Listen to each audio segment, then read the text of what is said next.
shall be the policy of this nation to regard any nuclear missile launched from Cuba against any nation in the Western Hemisphere as an attack by the Soviet Union on the United States, requiring a full retaliatory response upon the Soviet Union.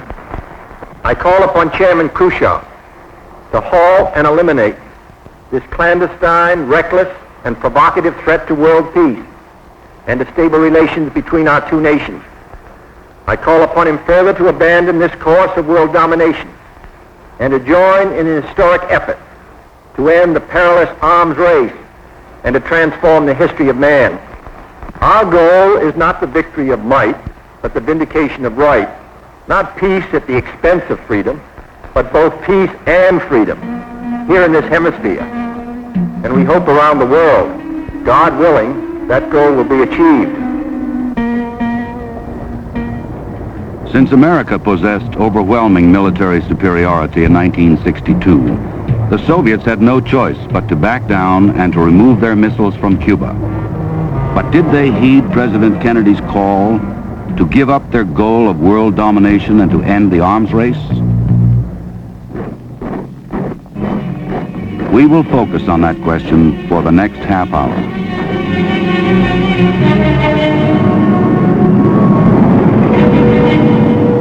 While we were celebrating our bicentennial, there was another kind of celebration going on in Moscow.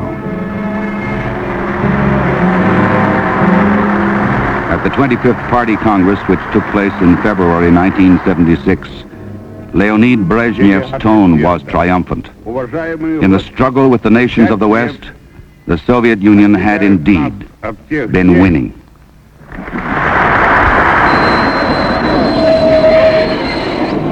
This man, long confined to Soviet prison camps, has been a teacher, a war hero, a political prisoner, a writer, and a Nobel Prize winner. Now he is a man exiled. His name, Alexander Solzhenitsyn. At an AFL-CIO dinner honoring him, he warned the American people, why should there be nuclear war if for the last 30 years they have been breaking off as much of the West as they wanted? Piece after piece, country after country, and the process keeps going on. You can simply be taken with bare hands. Like Brezhnev, Solzhenitsyn is Russian. He too sees communism and the free world locked in mortal conflict. Like Brezhnev, he sees the West is losing. But while Brezhnev is proud of the results and confident of the future, Solzhenitsyn is alarmed. In 1975 alone, 4 countries were broken off. 4. The very process keeps going on, and very rapidly, too. Vietnam has been a glorious victory. After Vietnam, it was Laos and Cambodia who won their freedom. This is communism's view of war. War is necessary. War is an instrument for achieving a goal. The victories of the National Liberation Movement open up new horizons. This means the development of a worldwide revolutionary process. The communist ideology is to destroy your society, to destroy the way of life known in the West. Détente does not in the slightest way abolish and cannot abolish the laws of the class struggle. Capitalism is a society without a future. Brezhnev's 4.5-hour speech was a progress report on the victories achieved through using all elements of Soviet conflict forces: military, economic, political, social, ideological, psychological, and subversive. Of all the elements of power, military strength is the one for which there can be no substitution in achieving the Soviet goal of world domination.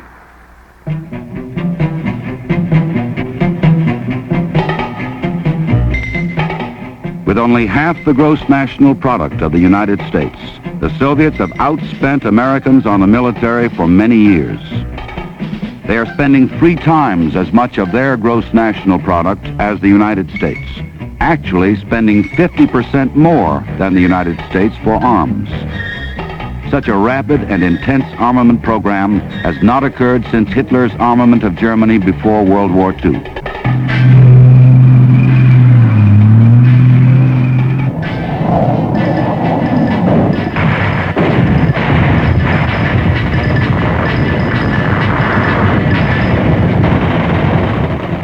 The military maneuvers shown here illustrate the type of warfare which can be used by the Warsaw Pact forces against Western Europe.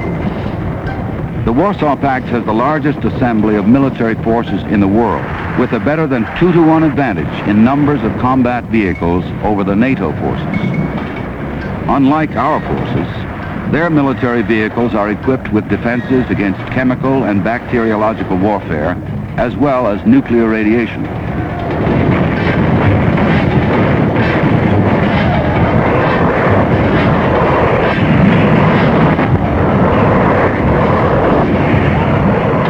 War games like these are held at least once a year by the Warsaw Pact forces.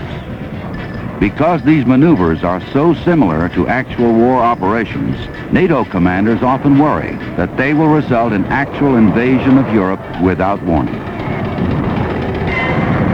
The top-ranking military officer of NATO, Admiral of the Fleet, Sir Peter Hill Norton. The Soviet Union and its allies have, in their military policies, shown a steady and continuous improvement in both the quality and the quantity of their weapons, equipment, and training, with a growing and inescapable emphasis being placed on offensive as opposed to defensive capability. As far as ground forces are concerned, Warsaw Pact forces enjoy a clear numerical superiority in combat formations, actually stationed in Eastern Europe and the 3 Western military districts of the Soviet Union. This superiority is most marked in the distribution of tanks and heavy artillery, where the Warsaw Pact superiority in terms of numbers is now of the ratio of 3-to-1. In the air, there's been a formidable increase in the strength of the Warsaw Pact tactical air armies in Central Europe in recent years, which is most clearly reflected in the introduction of tactical aircraft with a deep penetration capability, and in the production of more and improved fighter aircraft specifically designed for offensive ground attack roles to be carried out in advance of ground forces. We, in the West, depend on our sea lifelines for what we eat, the energy and raw materials which keep our industry going, and for the support of our armed forces. But the Warsaw Pact doesn't. Why have the Russians expended such enormous resources on their navy?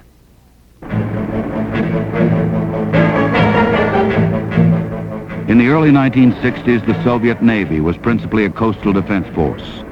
Since then, the Soviet Union has built more than 1,300 ships in an unprecedented buildup of world naval power. With 1,440 active combat ships of all types in their fleet, the Soviets now have a very significant advantage over the United States in many areas.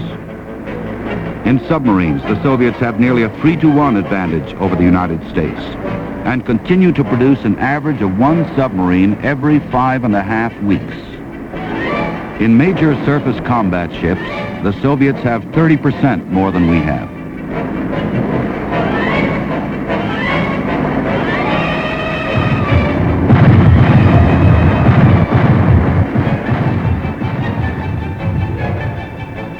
When all types of active combat ships, large and small, are counted, the Soviets' numerical advantage is 6-to-1.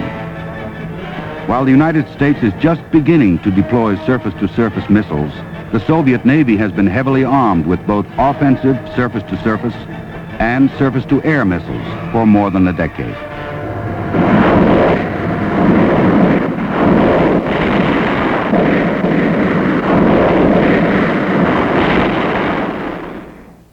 The Supreme Allied Commander, Atlantic, Admiral Kidd.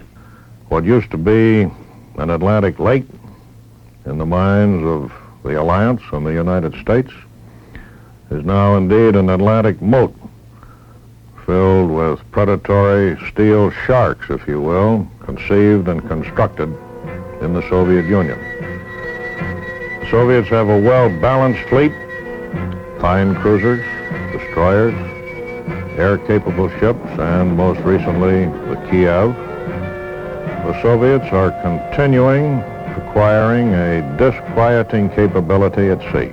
How serious is our predicament? How much more time have we? There's only one individual that can answer that, and that would undoubtedly be a gentleman in the Kremlin. The simple fact of the matter is the numbers available to the Soviets to concentrate is rapidly becoming greater than the numbers available to the United States and to the NATO alliance. It's the future that bothers me. It must bother you because the trends are all in the wrong direction.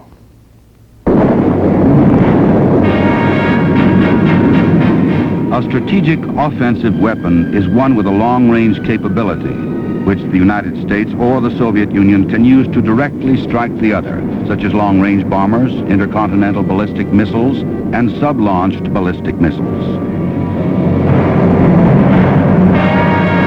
This is a Soviet intercontinental ballistic missile, or ICBM, which can reach the United States 30 minutes after launch.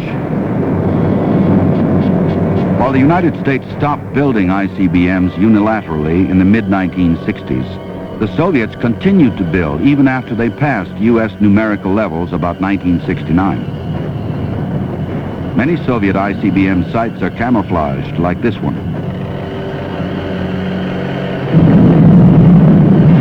They now deploy at least 1,500 ICBMs to our 1,054, giving them about 1.5 times as many as we have. Despite the SALT agreement, the Soviets have unveiled 4 new model ICBMs since 1972, many equipped with multiple warheads called MIRVs.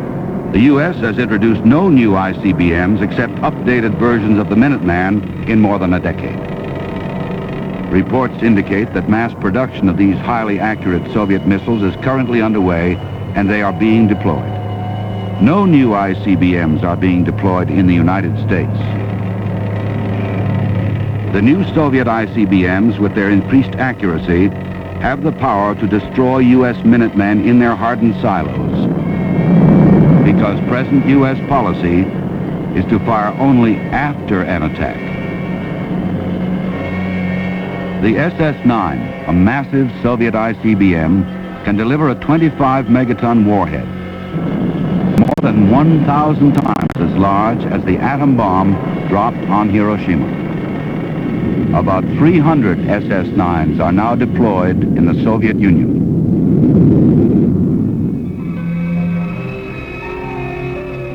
The Yankee-class ballistic missile submarine is similar to the American Polaris in that it carries 16 ballistic missiles, strategic weapons, and is nuclear-powered. In ballistic missile submarines, their advantage is 75 to our 41, more than 3 to 2. Their newest Delta-class submarine has a ballistic missile, the SSN-8, with a range of 4,200 nautical miles, 1,600 miles longer than any of our sub-launched ballistic missiles. It is capable of reaching any target in the United States from protected Soviet waters. The United States won't have a comparable missile until the first Trident submarine is ready in 1979. The Soviet Union has the largest bomber force in the world today, numbering 825 medium and heavy bombers. This is almost double the U.S. force, which has been cut back to 421. Their medium bombers can reach targets in the United States either by refueling or by one-way missions.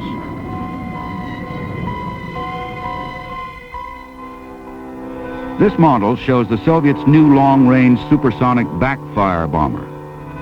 86 are already deployed in combat squadrons.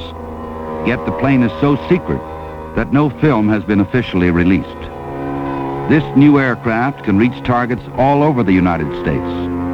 The comparable American bomber, the B-1, is still under construction and won't be deployed until the early 1980s.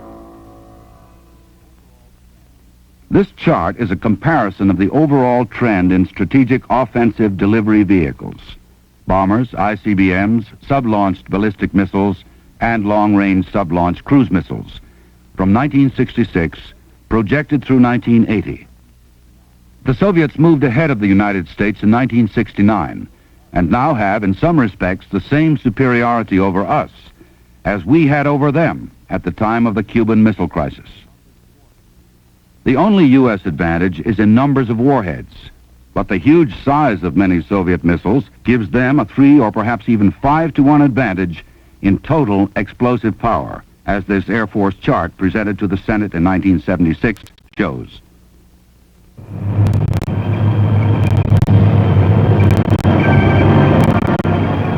We did not include these mobile missile launchers in the comparison charts because we have no idea how many of them the Soviets have or where they are. They can be easily concealed from our satellites in underground garages and can be moved rapidly from one location to another. They are not restricted in the SALT I agreement, and the U.S. has none. The Soviets have many different models of mobile missile launchers, both medium range for use against targets in Western Europe and intercontinental versions to reach the United States.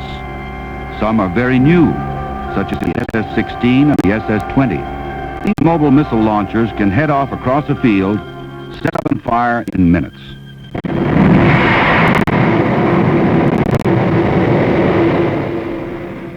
At the Strategic Air Command, General Doherty, Commander-in-Chief. We in the United States are being seriously challenged in many areas today. None more important than the emerging imbalance that we are experiencing with the strategic nuclear forces of the Soviet Union. We see capable high-performance bombers being developed and made operational. A blue water Soviet Navy, a surface Navy, a submarine fleet, new models of intercontinental ballistic missiles, multiple independently targetable warheads. All of the things add up to a momentum that's driving us further and further apart in out years as we continue without major modification of our strategic forces. In my judgment, we must not permit the momentum of these Soviet programs to go unchallenged. We must not permit them an imbalanced superior position in the area of strategic weaponry. It would give them a crucial position at any negotiating table. If we permit this to happen in the future, we can expect disabling blackmail and coercion on us and our allies. Our only alternative under those circumstances would be to throw ourselves on the mercy of the Soviet Union and seek their generosity. I don't think we can afford to risk our country and its allies to such an unpalatable prospect. The Soviet Union has always stressed defense more than the United States, both in capability to detect and to defend. They have operational today the most extensive integrated air defense network the world has ever known. With over 50 times the radars we have, the Soviets can detect enemy aircraft or missiles coming in from any direction. Radars also provide initial guidance for air defense surface-to-air missiles, or SAMs. The Soviets now have a force of over 12,000 SAMs on launchers. The U.S. has recently dismantled all of its strategic SAM defenses. Some Soviet SAMs can shoot down nearby low-flying aircraft, while others have ranges of over 100 miles.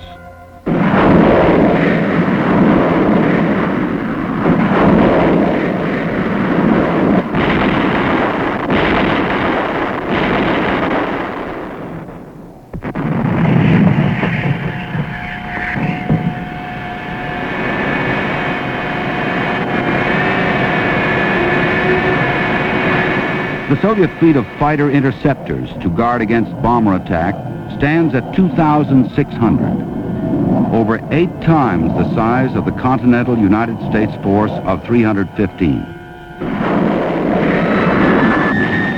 Soviet supersonic fighters can easily overtake our aging B-52 bombers from behind.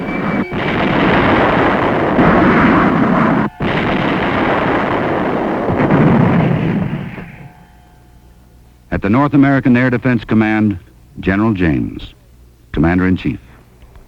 Well, I think the trend can be clearly seen when you consider the fact that we've gone from 1,500 fighters down to 300 today, when we have gone in radars from 300 radars to down to approximately 100 today, And where our anti-ballistic missile system, which was the best one that had ever been developed in the history of mankind, although it did protect just a small segment of the sky over this country, was the best quantum jump in technology that had ever been known and was beyond our wildest dreams in its effectiveness. However, Congress, in its wisdom, decided that it was too expensive to maintain for the small amount of sky that it protected, and they voted it out. The Russians have deployed their anti-ballistic missiles around the center of government, and they haven't cut it back at all. In fact, I think they're continuing to try to refine it to the point where it can be as good as ours was. A comparison of the trends in Soviet and American defensive forces, SAMs and fighter interceptors, but not including the Soviet ABMs, from 1966 projected through 1980, shows how the United States has almost totally disarmed its defensive forces. We have no defense against ballistic missiles. No, we don't. The reason for the dismantling of our defenses is that our government has adopted the doctrine of mutual assured destruction. The theory is that if the Russian and American people are undefended, they serve as hostages against nuclear war, because if one side strikes first, the other could retaliate against their civilian population. Therefore, you, personally, play an important strategic role for the United States, that of hostage.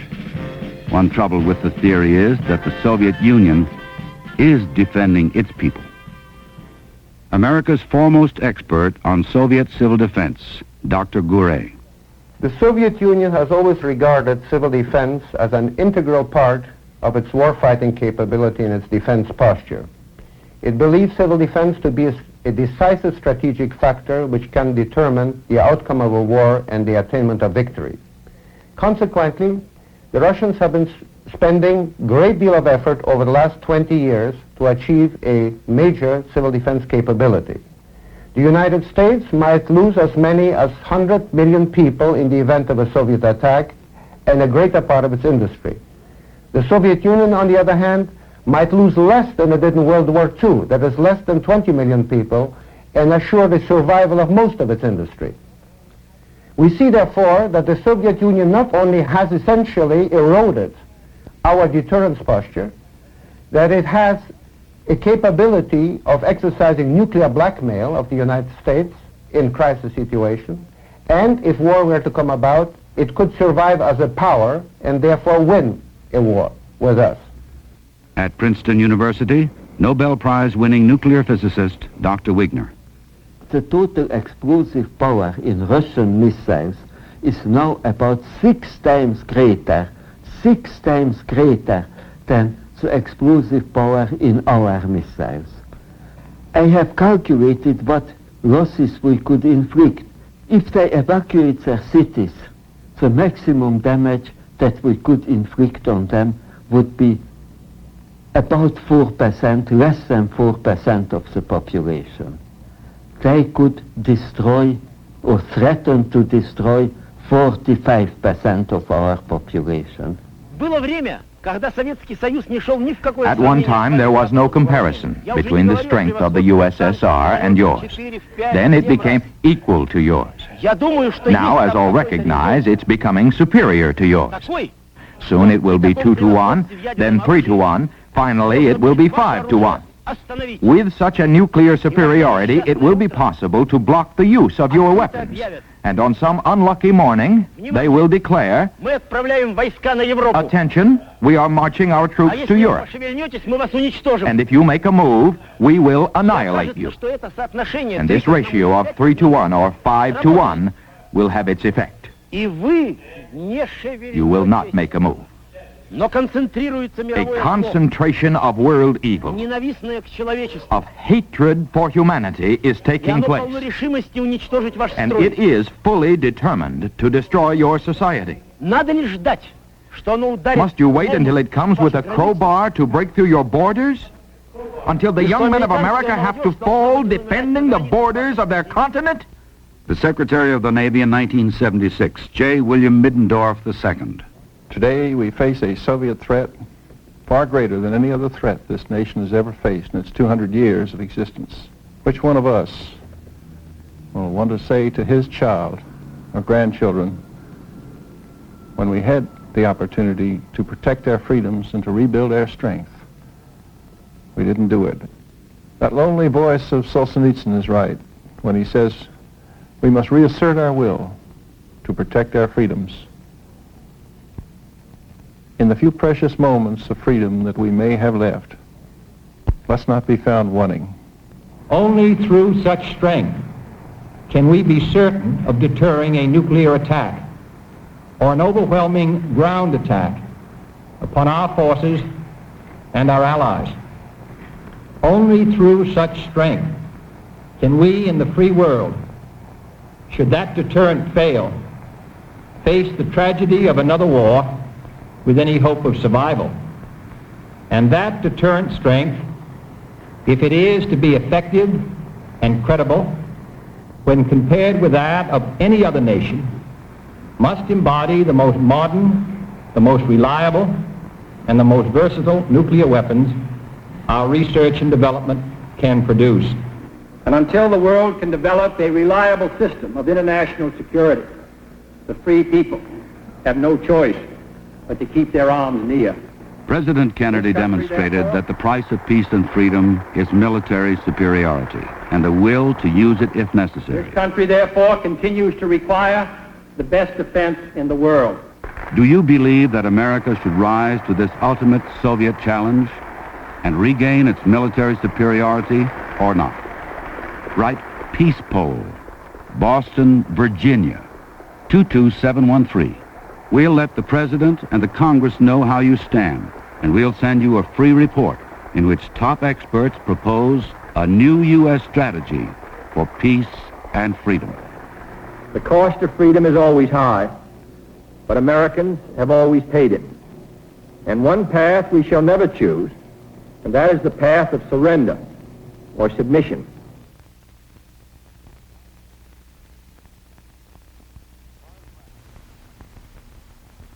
Prime factor in Japanese was Sukhothai airstrip, shown receiving its first a Morotai-based capital. Reconstruction of this strip required 11 days due to extensive damage inflicted by 13th Air Force attacks prior to the landings.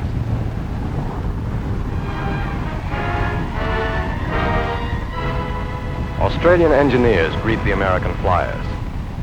Mangar airstrip, north of Sepingan, was taken after a 7-day battle marked by frequent Jap counterattacks. The enemy retreat began after Jungle Air Force planes had neutralized big guns used in defense of the strip.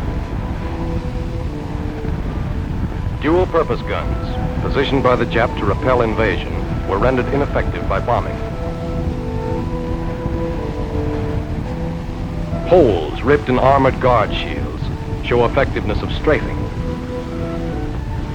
A Navy model dual-purpose gun used against aircraft. Rate of fire 60 rounds per minute. Range 44,000 feet. The Jap concentrated anti-aircraft weapons in this sector to defend oil installations surrounding Balikpapan. Blast damage was greatly increased when bombs set storage tanks afire.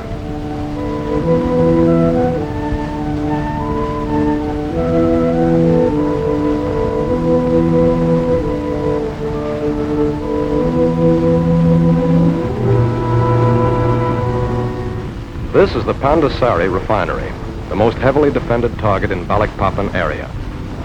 Pipelines connecting this plant with oil fields to the north brought in most of Balikpapan's 7,600,000 barrel pre-war capacity. Knocked out of operation by 13th Air Force strikes, this refinery, when repaired, will be an invaluable Allied oil source in the forward Pacific areas.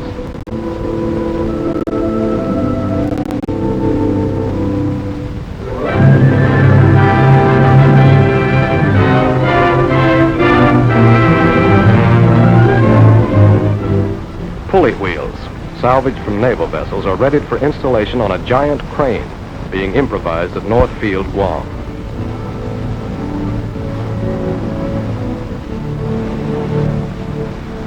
Designed to clear runways of crash-landed superforts, the crane is built almost entirely of salvaged materials. The wheels are from a wrecked B-29.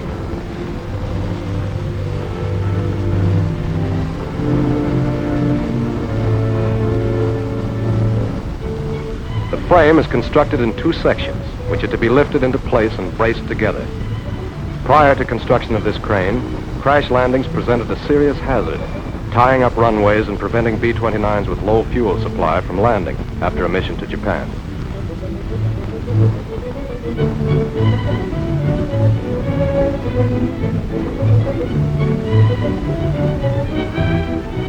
Smaller cranes lift the bracing frame into position to complete the assembly.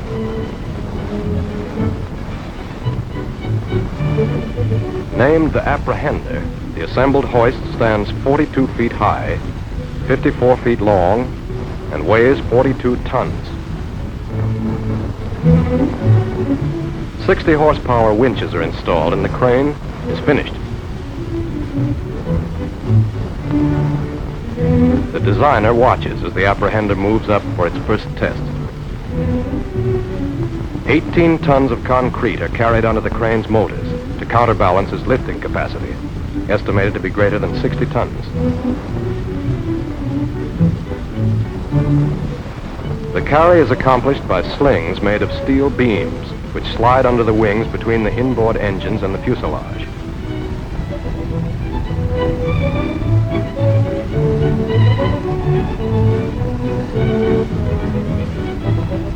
The test proves the Apprehender a complete success. Now it is possible for crippled superforts to come in for belly landings instead of having to ditch away from the island. This means more lives saved, more material salvaged.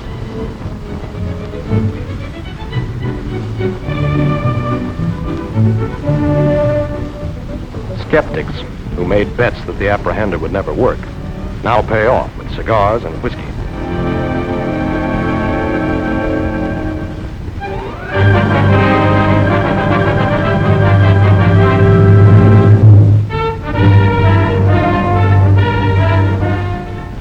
A 13th Air Force B-24 lies ditched in enemy waters, 100 feet off the coast of Jap-held Celebes.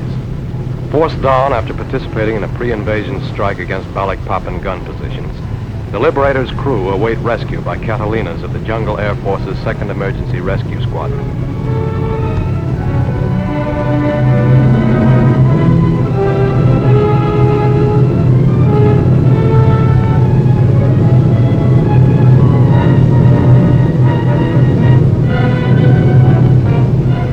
Survivor pickup is accomplished safely, but as the plane takes off, it crashes, killing 3 men. The crashed plane's companion PBY lands immediately to take aboard surviving crew members. The importance of patrolling long-range bomber routes is indicated by rescue statistics for this single unit. 300 flyers saved during its first 6 months of operations.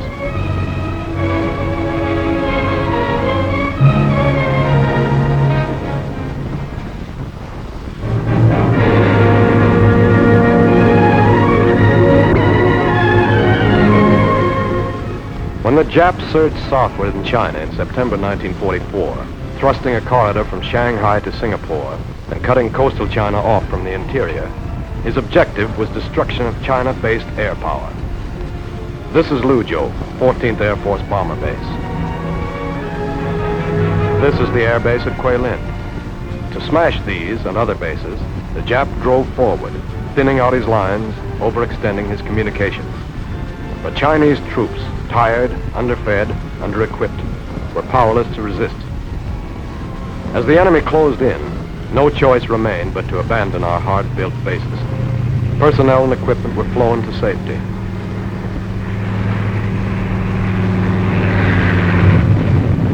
Bombs intended for the Jap were used on our own fields.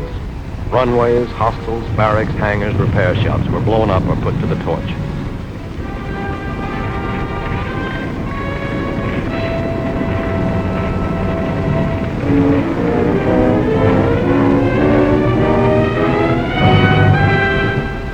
This happened at Hengyang, Lingling, Guilin, Luzhou, Baoqing, Tochuk, Tushan.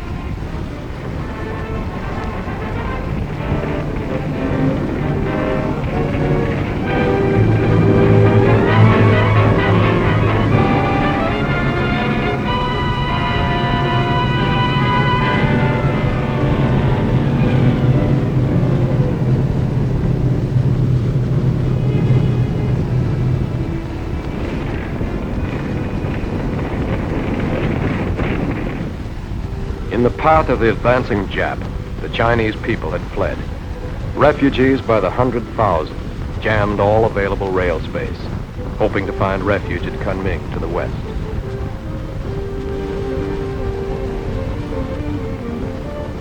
The less fortunate ones simply walked out of their cities. Fatigued Chinese troops fought to delay the enemy, then retreated. For them, the retreat lasted 750 miles. Cities were traded for time to build new armies. On the road to Chongqing, the retreat stopped. Fresh Chinese troops counterattacked, hurled back the Jap. Nanning was reoccupied as the enemy, caught between counterattacking air and ground forces on the continent and the threat posed by Allied invasion of the Ryukyus, began withdrawing toward the north.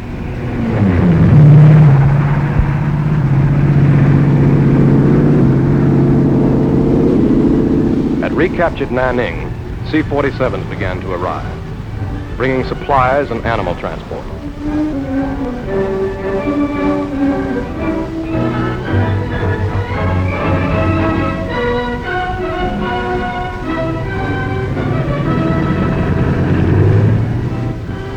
To rested and re-equipped Chinese forces, the American capture of Okinawa brought a change of plan.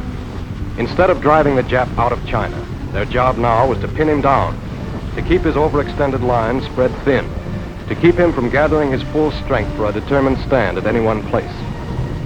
Air supply kept the advancing Chinese moving forward without pause.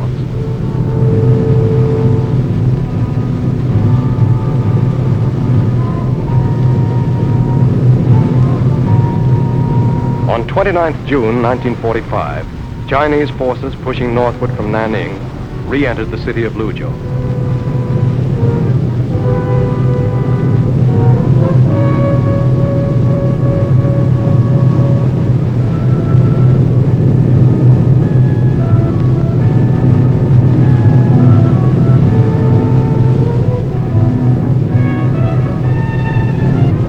Luzhou Air Base, captured 2 days before the city fell, was gutted, would have to be entirely rebuilt, and quickly, if the Allied plan was to be effective.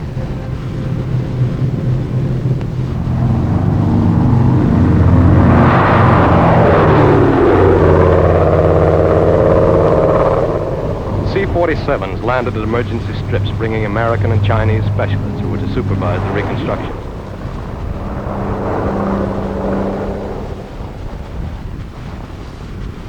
Jap minefields, estimated to consist of more than 1,000 mines, destroyed equipment, prevented work, cost lives. Included in the booby traps were small American bombs, accidentally left behind, which the Jap had fitted with special fuses.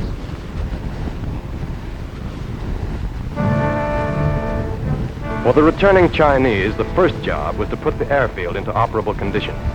And as at most China bases, manpower had to substitute for unavailable machine power. By mid-July, Luzhou was ready for the 14th Air Force fighters, which were already arriving to strike quickly at the retreating Jap. With the airbase again in operation, the people came back to their ruined city.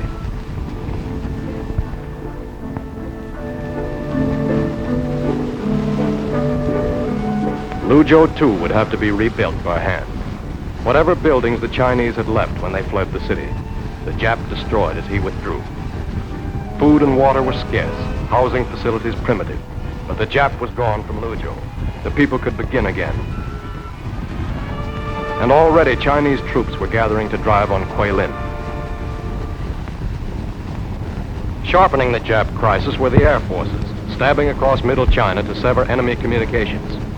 On 30th June, 14th Air Force B-25s attacked the Lohokai Railroad Bridge south of Kaifeng. 8,000-pound demolition bombs ripped up the southern approaches to the 500-foot steel span, disrupting Jap use of this vital supply route to the Yellow River area.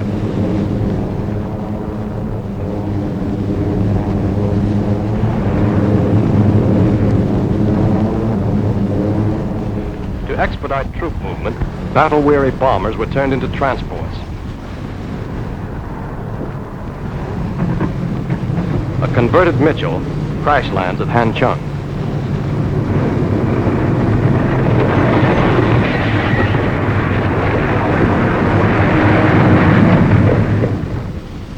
All passengers escape uninjured, including 7 men who had bailed out previously. B-25s en route for another strike at the Lohokai Rail Bridge on 21st July.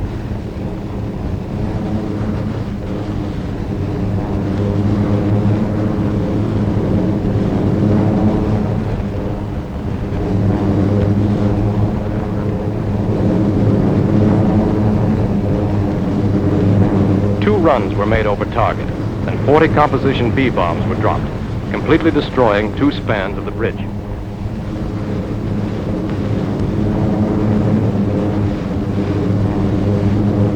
No opposition was encountered, and all planes returned safely.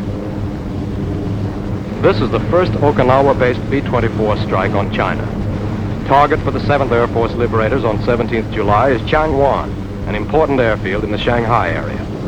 Fighter escort drove off Jap interception attempts, and 90% of the bomb hits were in the selected target area.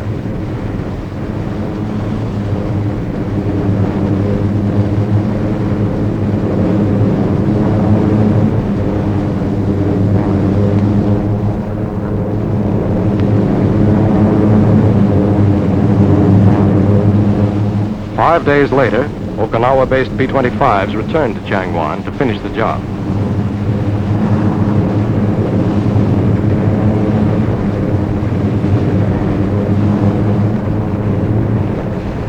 The target for fighter-escorted 14th Air Force mediums on 25th July was the Xinyang Marshalling Yard, an important distributing point for Jap troops and supplies transshipped to northeast China. This strike, the second one against the objective on the same day, saw all bombs land on target.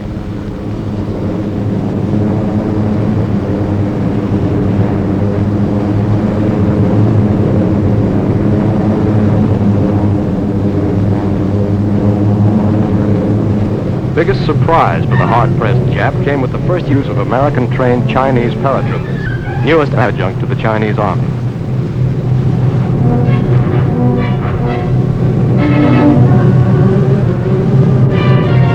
Parachutes are fixed as the planes near the drop zone, 70 miles below Canton, in the enemy-held South China port area. 14 C-47s participating in the drop are escorted by 4 Nanning-based P-51s, but no opposition is encountered during the entire operation.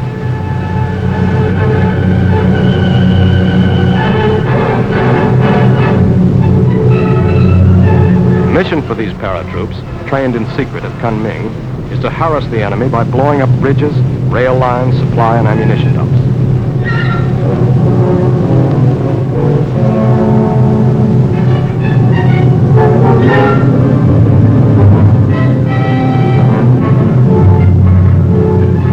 On 27th July, 14th Air Force C-47s were again carrying Chinese paratroops. This time the target was Hengyang, giant rail hub, and jumping off place for the Jap push into South China 10 months earlier. Objective for these paratroops is to cut northbound communications and prevent the Jap from sending reinforcements against the Russian attack. The Russian participation in the war against the Jap had been planned since the Tehran Conference. The operation, a carefully guarded secret, took place on 9th August. On all sides, the enemy in China was being readied for the kill.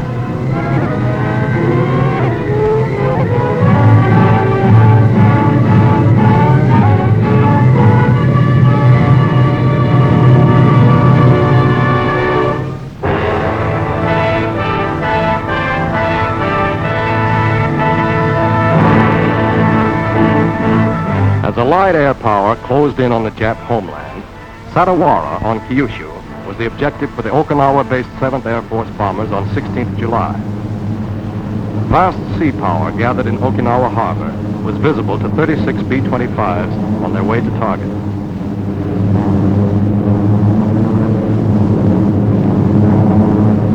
The bombers, escorted by 48 P-51s, struck at Sarawara with 144 500-pound general-purpose bombs to smash the railroad bridge.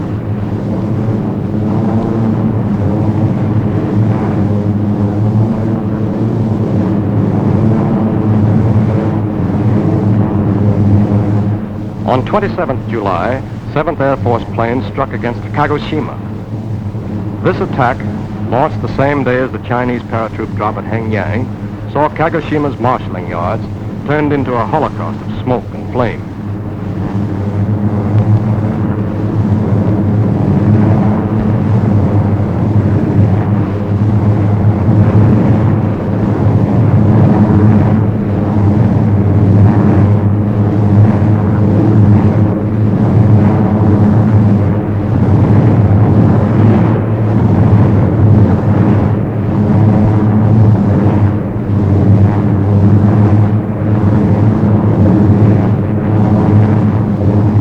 Japan was being badly battered.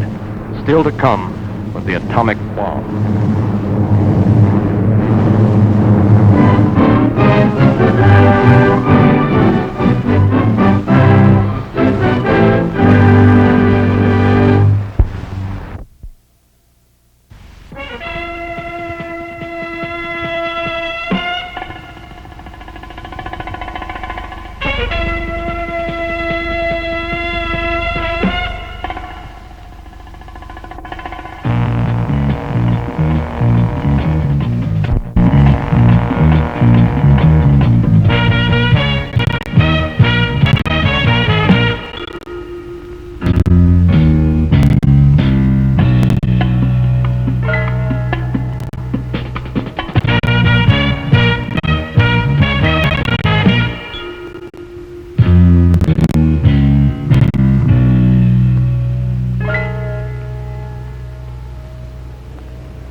This is the General Dynamics YF-16 lightweight fighter prototype, one of the most exciting new aircraft to enter flight testing here at Edwards Air Force Base, California in many years. We've been making excellent progress in the YF-16 flight test program. The airplane is demonstrating performance that either meets or exceeds the design forecast. We'll show you the flight test results a little later. But first I'd like to point out a few of the YF-16's advanced features that work together to provide exceptional performance and maneuverability. The YF-16 is a fighter pilot's fighter. So it's appropriate that we start right here in the cockpit. The canopy is one-piece polycarbonate material. Note that the bow frame is behind the pilot where it belongs. The canopy is distortion-free and provides unprecedented visibility. In fact, aft visibility is so good you can check your own speed brake position and see your own contrail. The seat is installed at a 30-degree back angle compared to the conventional 13 degrees. This feature has been well received. It increases pilot G-tolerance by decreasing the height of his bloodstream fluid column. The usual and most relaxed pilot position is to keep the head erect during normal operations. The headrest is used only in high G maneuvers. Added G-tolerance is provided by the raised heel rest line. The side stick and armrest permit precise tracking and maneuvering. One of the new technologies incorporated in the YF-16 is a fly-by-wire flight control system. An analog computer issues commands to the control surface servos through 4 independent paths. These paths are electrical wire, hence the term fly-by-wire. Because of this system, the airplane can be maneuvered to its limits without being stalled or structurally damaged. Fly-by-wire also makes possible application of the control-configured vehicle principle. In the YF-16, this results from moving the aircraft's center of gravity aft, providing added maneuverability at all speeds and less trim drag at supersonic speeds.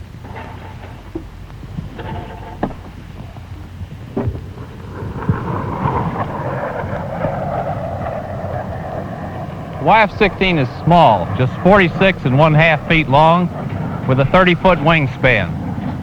The vertical tail stands 16 feet 3 inches above ground level. Comparison with other single-seat fighters is a good reference for aircraft size. It's comparable in size to the highly respected P-51, which actually has more wingspan than the YF-16. The MiG-21 is longer and has a greater radar cross-section. It's also quite a bit smaller than the well-known F-4. The purpose of the four-body strakes is to produce added lift through vortices over the wing and horizontal stabilizers. This vortex system also maintains directional stability at high angles of attack. As a result, we expect it will be very difficult to stall or spin the airplane. The engine air inlet is mounted beneath the fuselage, where the air is least disturbed through the maneuver range. The nose gear is located aft of the inlet to reduce the chances of foreign objects being drawn into the engine during ground operation. The M61 Gatling gun is mounted above the strake and away from the inlet to minimize the ingestion of gun gases. This is our number 2 prototype. It's equipped with a gun sight and fire control system. It's easy to get the impression that the YF-16 is strictly an air-to-air machine. Actually, the airplane can carry a very respectable payload for air-to-ground missions, nearly 9,000 pounds of missiles and bombs.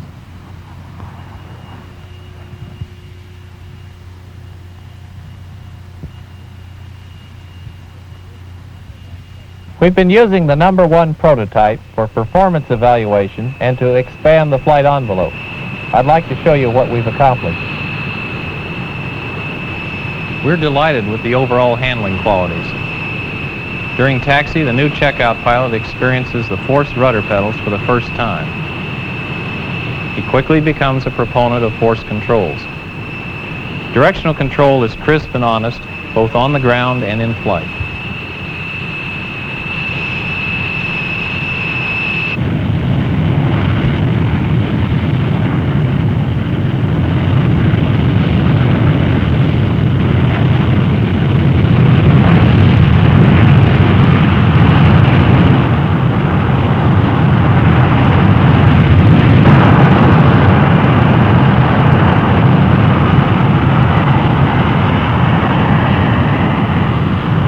Takeoff is pleasant. One feels very good acceleration from the F-100 engine.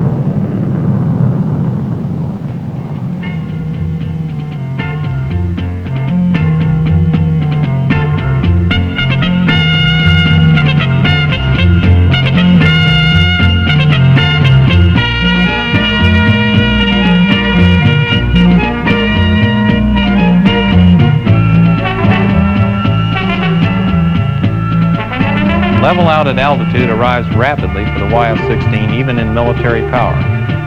The usual full fuel climb continues to about 45,000 feet. The next action at this point is usually to stand by for the chase aircraft.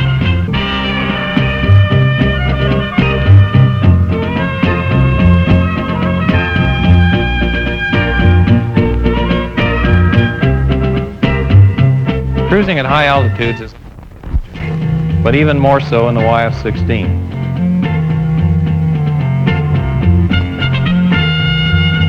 There's a feeling of riding on top of the airplane rather than within it.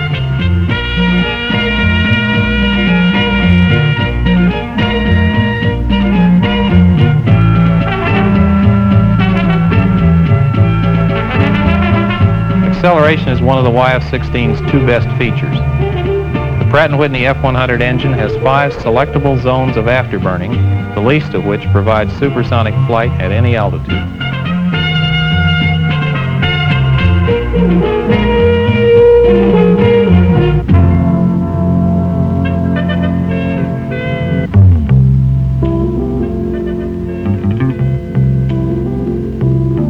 The other best feature is that the YF-16 can make ultra-high G turns. As mentioned earlier, the airplane can be maneuvered to its ultimate without interior reference required and without possibility of stall or structural failure.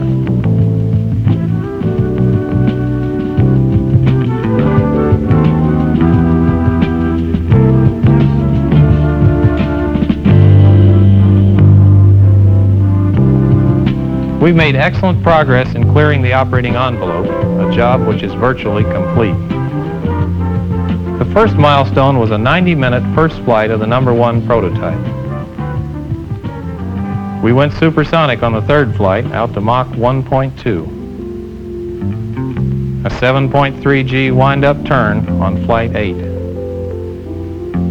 First afterburner takeoff on Flight 9, along with envelope expansion to Mach 1.63. Flight 15 was the first flutter flight, clearing points down to 5,000 feet indicated altitude. Flight 20, a speed of Mach 1.9 plus at 40,000 feet. The sixth pilot flew on Flight 28, filling out the pilot pool, 2 each from General Dynamics, the Air Force Flight Test Center, and Tactical Air Command. Flight 42 included a sustained turn at 7.7 Gs. First flight of the #2 prototype was made in early May. There have been consecutive days on which we got off 3 flights, a most productive development in any test program.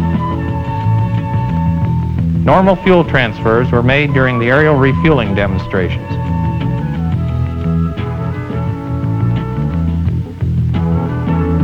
The YF-16 has plenty of non-refueled range, essentially twice that of fighters now in service. It has a radius of action exceeding 500 nautical miles with combat allowance. Its ferry range is more than 2,000 nautical miles, transoceanic.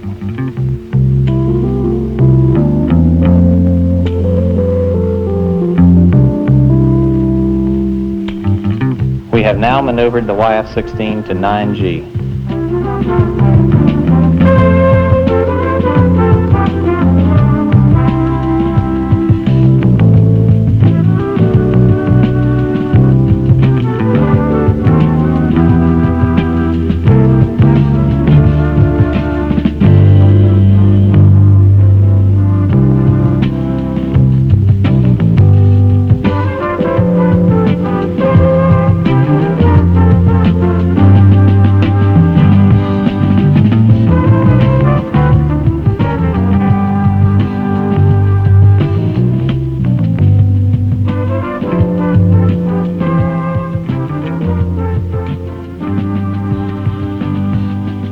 Landing pattern, the airplane is normally flown at 12 degrees angle of attack.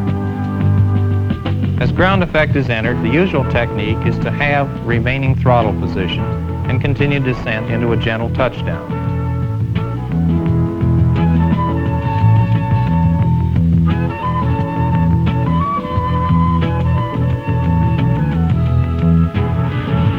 Then place the throttle to idle, lower the nose to the runway, open speed brakes and apply brakes. Stopping distance can be as short as 3,000 feet.